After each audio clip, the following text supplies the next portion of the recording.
The video you're about to watch may present some subject matter that might seem controversial. It is open for other interpretations, and thereby you, the viewer, are urged to follow up on your own research, to prove for yourself what is real. The challenge is to look past your own perspectives at the bigger picture of reality from the perspectives of others. That sounds alright, right?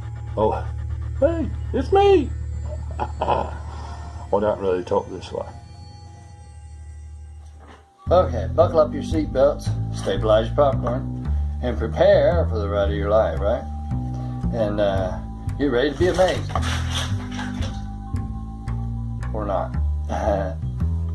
Ta-da! I'm just kidding. Love y'all. First question. Why is this symbol used to denote love? If you could look back over the halls of your life, analytically speaking, of course, how many doors would you say you've gone through? How many doors have you simply passed by? And how many doors have you closed behind? In this video, I'd like to take you on a short journey, looking at doors not just merely as openings, but as opportunities, and perhaps even as poetic metaphors for so much more. An adventure of the mind, if you will, where a paradox is more than just two piers on a bank. Let me clarify that for a second. Not peers like a jury of your peers, people of like mind or equals, but rather piers where you tie a boat or even fish off the end of. And bank as on the edge of a river, not the building people put their money in. Of course, if you look like this, then these might be a couple of your peers. And if you look like this, these could be your peers. Of course, it would be feasible to find them on a bank. Anyway, two is a pair, the set, not the fruit, and the peers are docks, therefore a pair of docks. I said paradox originally, which is a seemingly contradictory or absurd statement that expresses a possible truth, a self-contradictory and false proposition, a person, thing, or situation exhibiting an apparently contradictory nature, an opinion or statement contrary to commonly accepted opinion. Did you get that one? An opinion or statement contrary to the commonly accepted opinion. Wow, my whole YouTube channel is a paradox. Since I had mentioned pier, it might be interesting to note that besides being a place to land a ship, that another definition is a portion of wall between doors, windows, etc. Also a pillar or post on which a gate or door is hung. So, since pier also means to look or peek, then it would be proper to say, let us peer along with our peers between the piers, no, not these piers, but rather these piers, past the piers upon which the door hangs. In other words, let us look at some doors.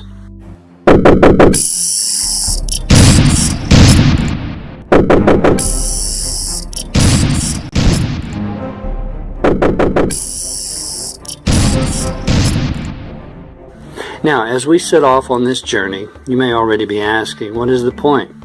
A little early for such a question, but nonetheless someone will ask. So I'll make it simple for those with little imagination and even less comprehension. Hey, it's YouTube, and I got some free time. Remember, sometimes you get what you pay for, and since YouTube is free, don't expect much. But nonetheless, points, whether made or missed, are much like beauty, as it is in the eyes of the beholder. In simpler terms, what one perceives as an epiphany, another merely deems as foolishness, and vice versa, giving credence to the old saying, one man's junk is another man's treasure. So as always, take what you can use and disregard the rest. However, remember, if the shoe fits, then wear it, and don't complain about the color, keeping in mind that under different circumstances, you could very well be barefoot. It has been said that with every door that closes, another one opens up. That is perhaps great for optimistic analogies, however, it is simply not a true statement. There are some doors that open to dead ends, and thus one must go back through the same door to exit. In a metaphoric way, there are some doors that once closed cannot be reopened.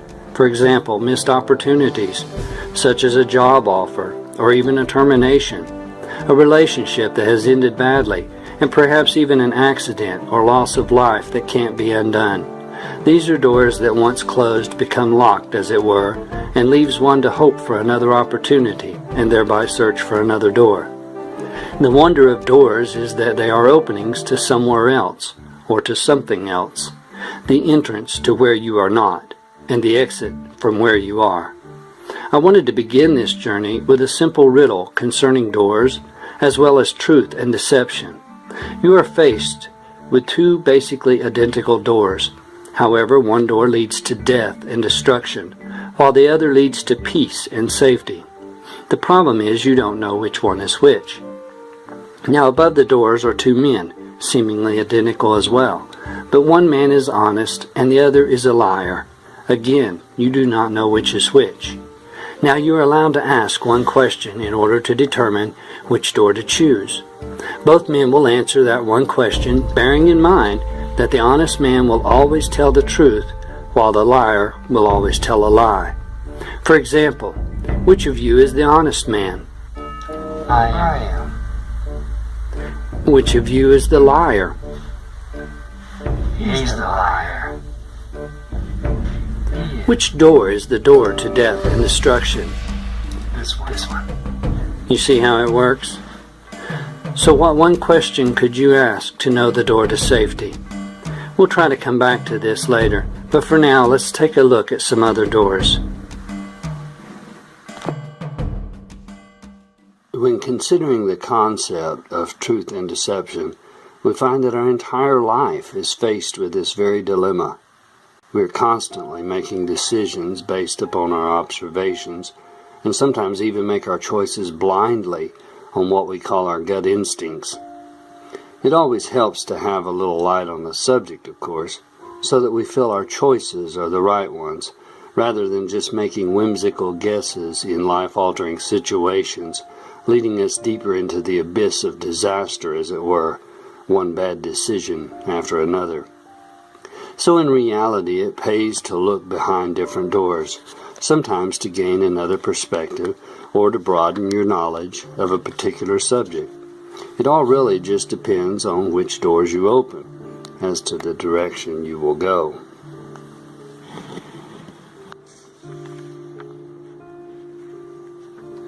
I had warned in the beginning that some of this video may seem controversial. Subjects that present different opinions or points of view do just that. I thought it would be good here to introduce one such subject briefly before moving on. Cup of noodles. You know, the soup? Well, cup noodles. It's not cup-o noodles, it's just cup noodles.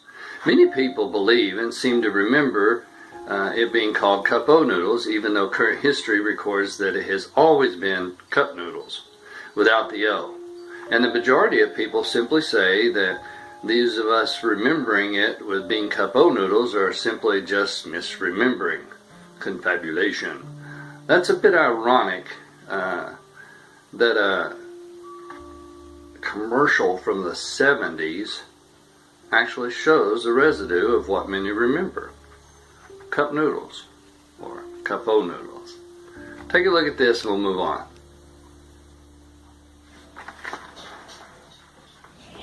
When you're on your way up, you can't always take a lot of time out for lunch. So I always keep a cup of noodles handy. All you do is add hot water and hang around for about 3 minutes. And you got it. A meal in a cup. Comes in 3 great flavors too. Beef, shrimp, and chicken.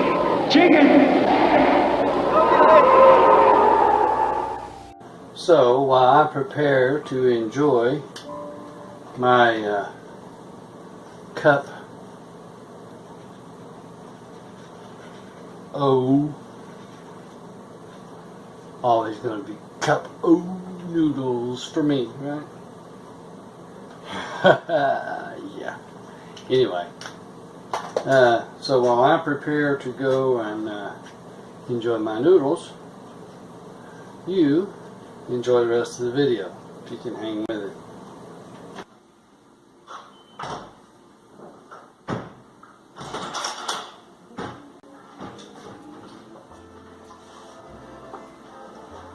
So doors open to a lot of places. And, well, nice room. It's our anniversary. So we thought we'd bring you into another door. Limited, of course. Her leg's better. Yep. So hi, YouTube. Hi, YouTube world. This is You know, nice. these are the kind of doors you want to go into, is places like this. This is a nice room. We get a view, a couple of televisions. Yeah. Okay. Happy anniversary. Happy anniversary. Yep. We'll on my laptop and stuff so we can take care of some things there and finish up. We were talking about doors. Doors are to good places and doors are to bad places. There's always something about a door in there.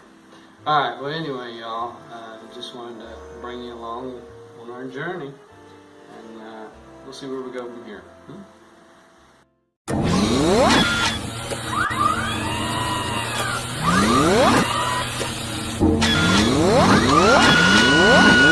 Here's the elevator doors.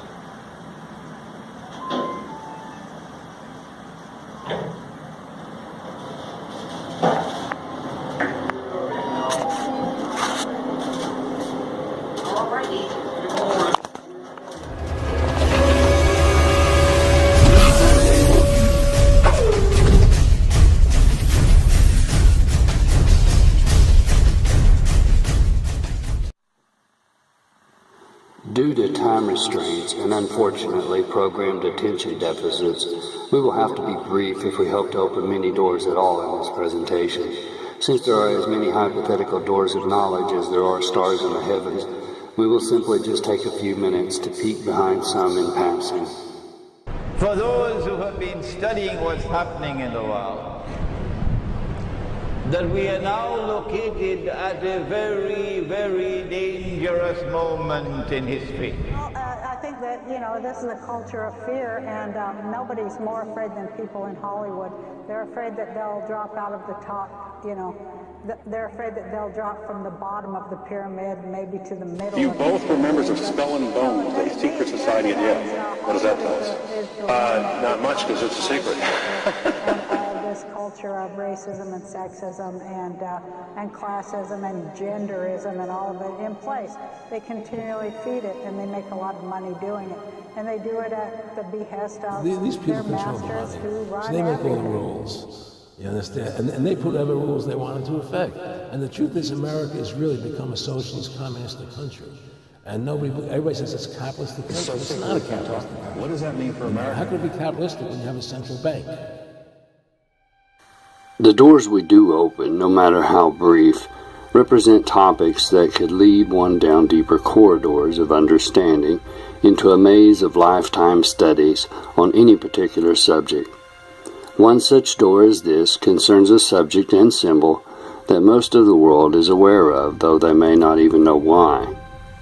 The symbol of the eye in the pyramid. I had shown this symbol earlier when discussing piers.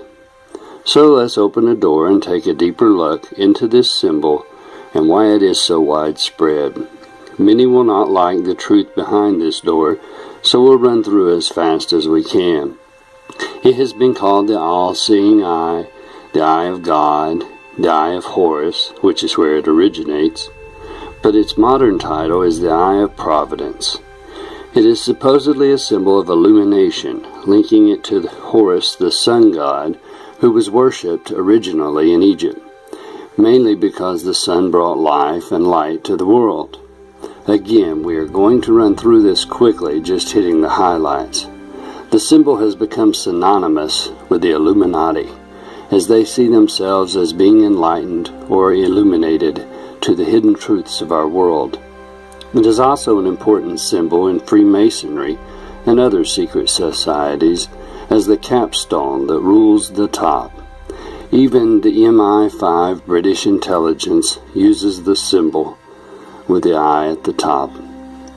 Because it has been on the #1 US dollar with the Latin words Novus Ordo Seclorum, which means New Order of the Ages or Order of the World, or basically New World Order, many people have come to recognize the significance of the symbol as a mark or a stamp of allegiance to the one world government domination, with Horus or Lucifer as the awaited ruler of the world.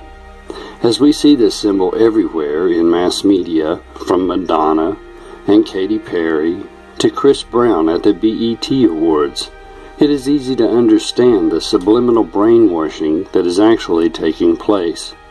From old comic books to modern-day cartoons, children are continuously bombarded and conditioned to accept the system that is being set up. Even Aleister Crowley, a self-proclaimed Antichrist and practicing Satanist, paid homage to this symbol in his magic. So, if everyone relates this symbol to evil or the Illuminati, and without doubt to the New World Order, then a couple of questions need to be addressed. First, who really is at the top of this global agenda, the New World Order? A new world order. A world where the rule of law, not the law of the jungle, governs the conduct of nations. When we are successful, and we will be, we have a real chance at this new world order. A new world order. There's a need for a new world order. Create a new world order. A new world order? A new world order.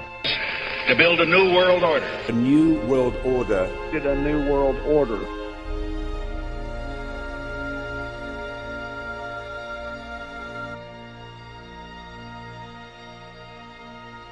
And second question, why is this symbol so blatant in the following locations?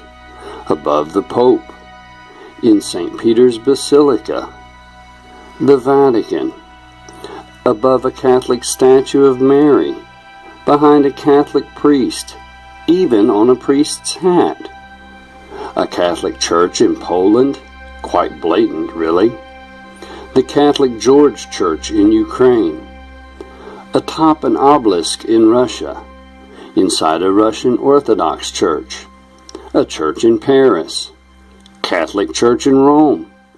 In fact, it continues to show up in Catholic churches and cathedrals and places of worship time after time all over the world. Even in Philadelphia, Ohio, at St. Mary's Catholic Church, on the stained glass windows. It shows up on stained glass a lot of places where the sun literally illuminates the colors. San Miguel in California, St. Leodegar in Switzerland, Church of Santissima in Naples, Magdalene Cathedral in Venice, Cathedral Brugg in Germany, the Holy Trinity Church and Basilian Gate, Cathedral in Manila, Church in Mexico, and this one I find interesting, St. Dionysius Baroque Altar in North Rhine-Westphalia, the Jesuit Seal, then up to the Wheaton Tares, and then up to the Crucifix, and then above that, the Eye of Providence, dead center of this gold-ornate, almost trophy-like altar fixed between its Masonic-style pillars on each side. The places it shows up are too numerable to even begin to cover. It's even on fancy doorknobs to secret rooms. And we're not even talking about the one-eye symbolism, hidden everywhere, like the Vatican Museum courtyard. We're just looking at the Iron Pyramid, like this symbol on a Russian coin, later used on the banners of the Turkish princes and then adopted by the Knights of the Crusades. Why is this Illuminati, Freemason, New World Order, Eye of Horus so prevalent with the Vatican? Which leads us back to the first question. Who really is the driving force behind this one world agenda?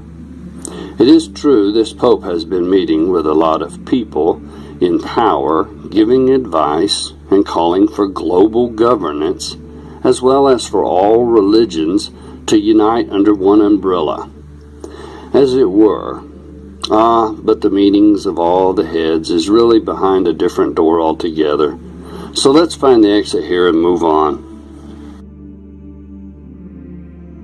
A breath of fresh air. Or is it? Remember what we had said earlier about truth and deception? Though many things are offered to us as truth, the underlying reality may actually be far from it. We as a society have been programmed and controlled for a long time now. Do you remember this door? You unlock this door with the key of imagination. Beyond it is another dimension. A dimension of sound. A dimension of sight. A dimension of mind. You're moving into a land of both shadow and substance, of things and ideas. You just crossed over into the Twilight Zone. The original Twilight Zone anthology first aired on television on CBS on October 2nd, 1959. It was supposedly created and hosted by Rod Serling, though many seem to recall his name as Rod Sterling, with a T. Some have made remarks like Sterling Silver is how they remembered. The show ended on June 19, 1964, after 5 seasons and 156 episodes. I mention this for 2 reasons. One, the programming it introduced to the masses had a lot to do with otherworldly dimensions, supernatural phenomena, space travel, and the introduction to alien life in a various number of forms, and even time manipulation. And second, because it was aired by CBS. Yep, it's the big eye symbolism, and you thought we exited that door. Anyway, CBS, which stands for Columbia Broadcasting System. Now, where have we heard that before? Columbia. Oh, that's right, the U.S. government capital, D.C., the District of Columbia. You know, the one where the Committee of 100 back in 1874 called a grand inaugural mass meeting because the people were being robbed. The District of Columbia in 1959, when cars were cool and Kennedy had moved back to Georgetown in D.C., along with Jackie and their baby girl, you know, before he was president. Well, that year, 1959, Columbia Broadcasting System, which had already become a trusted network by the masses, started gearing people's mind for travel to the moon and beyond, all while the big eye was fed to the subconscious, conditioning the public to accept the programming with anticipation. That same year, CBS aired The Wizard of Oz in full Technicolor, and the audiences were glued. The rest is history, I guess, as CBS has stayed true to the big eye even to this day. And even though Twilight Zone ended in 1964, it still continues to entertain as well. One last note here. Since I mentioned cool cars in the 60s, I dug up this old photo from 1968 of a Ford dealership, Norris Ford, and check out the signs. No extra curly Q loop on the F. More residue of a past time. Quick interjection. I understand on the southeastern side of the Potomac River from the capital was Virgin Territory, thus the name Virginia. So why do you think the capital is in a place called Maryland? So coming out here to stay and enjoy doors. That's the whole point. Everywhere you go, there's doors in life. Some lead to interesting things, and some lead to things that are not so interesting. And the thing I always liked about hotels is that numbers and stuff, all the doors are numbered. It's not that way in life necessarily. All the doors aren't necessarily numbered. Sometimes you just take what you get and see what happens, right? If every door was numbered, where you had all of the things laid out for you, if you knew what was behind every door. For instance, just in this particular hall, on this particular floor, people sleeping, people watching movies, or people discussing, people resting from different trips, and from all over the world, people just stopping in, right? That's just life. That's the way it is in reality. Everywhere we go, every door that we face, whether it's elevator doors to take us to a higher floor or a lower existence. The thing is that because we don't know what's on the other side of those doors, well, sometimes you take a chance. And that's the whole point about life. Every day that you get up, you should count your blessings that you have breath, if the heart's beating within, because you're not guaranteed the breath. And that's the real amazing thing about life in itself. So a door, in an analogy, could be compared to just life choices, those kinds of things. And I want to say thank you for hanging out with me on this little adventure. I've enjoyed spending the time with you. I'm actually coming up, not just on the wedding anniversary here, but this is my 7-year anniversary with YouTube. And I'm probably not going to be doing a whole lot more of these videos. Maybe one more that I've got in mind. We'll see how that goes, Lord willing, and I have breath. But I just wanted to take you on a little adventure to look into some of the doors of life that we come in contact with. So, with that, I'll say thanks for hanging out. This is Photohelix. I'm out. Open some doors.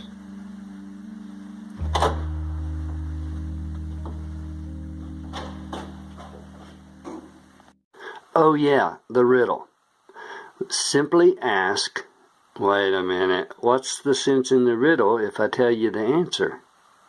Okay, stop here if you don't want the answer. Now, the answer. You simply ask the two men. Between the two of you, what would the other man say is the door to freedom? Remember, the liar will always lie, and the honest man will always tell the truth.